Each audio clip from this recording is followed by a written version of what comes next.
Now that you're in the groove of creating quality content, it's time to grow your audience.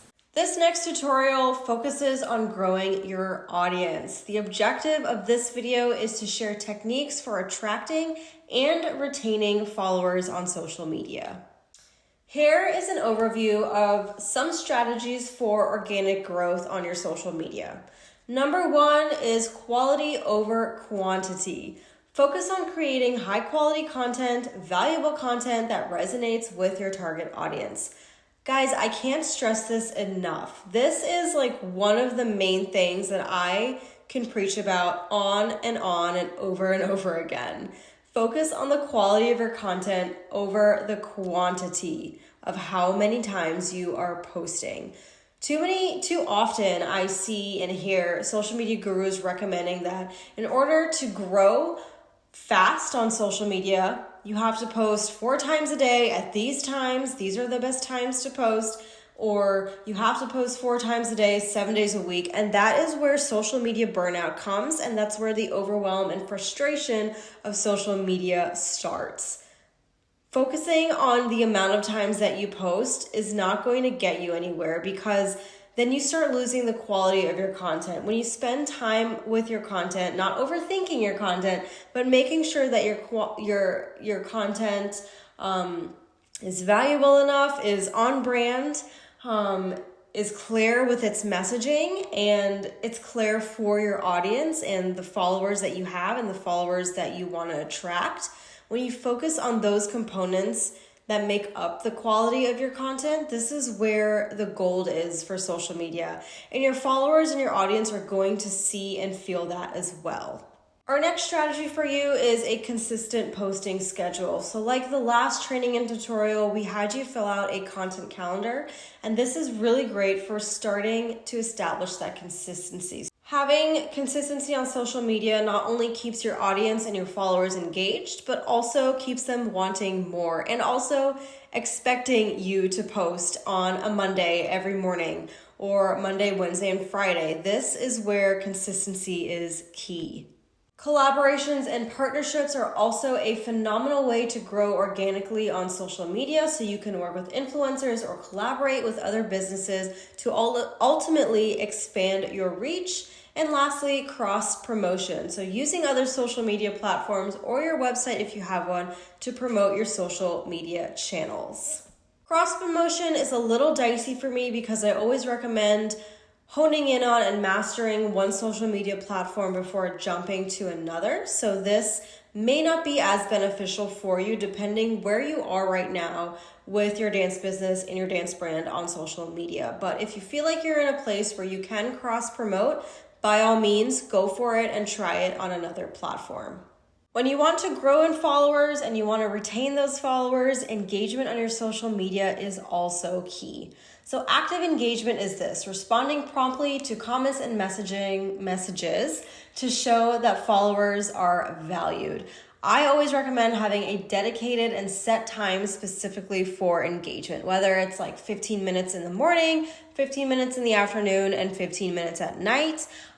Maybe it's 30 minutes of engagement. Also, again, whatever works for you, but always dedicate time for engagement. An additional way to create and encourage engagement on your social media is having interactive content. So you can create polls. You can have polls in your stories. I know Instagram's latest update, you can have polls in your content as well, in your reels, and I think in your static posts. You can have Q&A sessions. And you can increase your stories, so the amount of stories that you post, to also increase active engagement. So stories are also a very great place to enhance your social media engagement. And the higher the engagement, the better. So a high engagement means that your followers enjoy your dance business or brand and they like your content, which is always a good sign.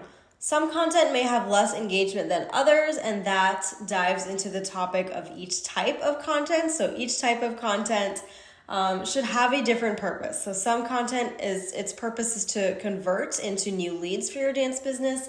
Other content is to simply entertain. Other types of content are just providing value to show that you are an expert or that you are a leader in the dance industry, and that also increases your following as well. So we can dive deeper into the types of content that you should be putting out. But for now, let's wrap up this training.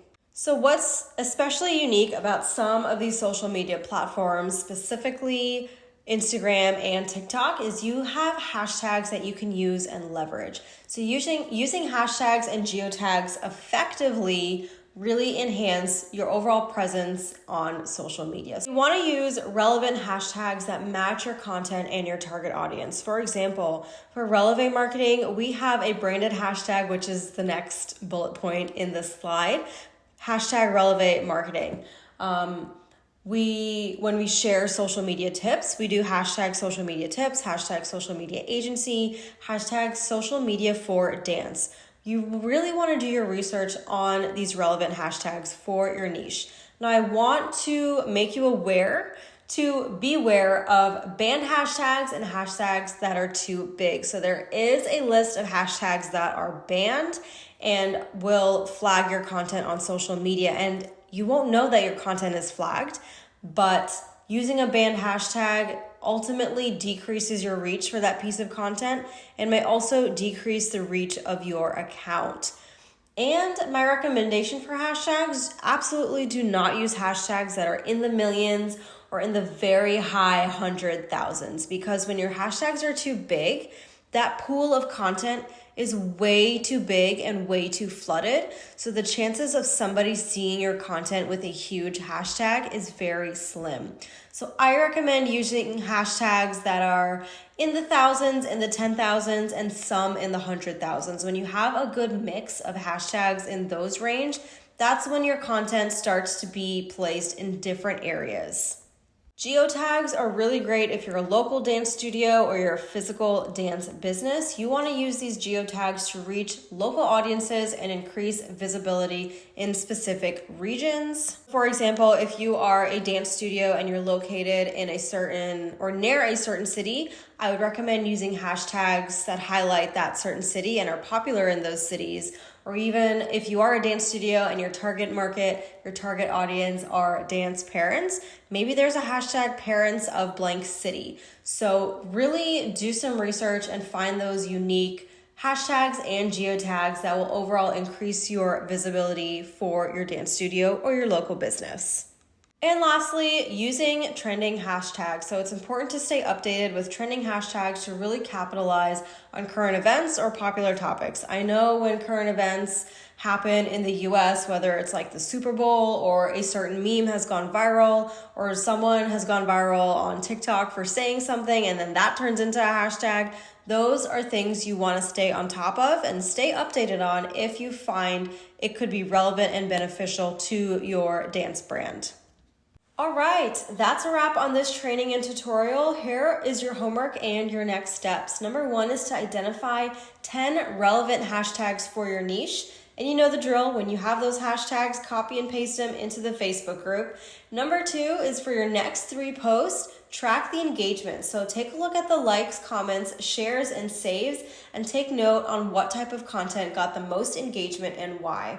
Now, if you're not in a pattern of posting yet, but you have posted in the past, you can look at the insights for those pieces of content and see what the engagement was like for those posts and write down the data that you find. And as always, you guys, head to the Facebook group to drop these ideas and findings in there or ask your questions.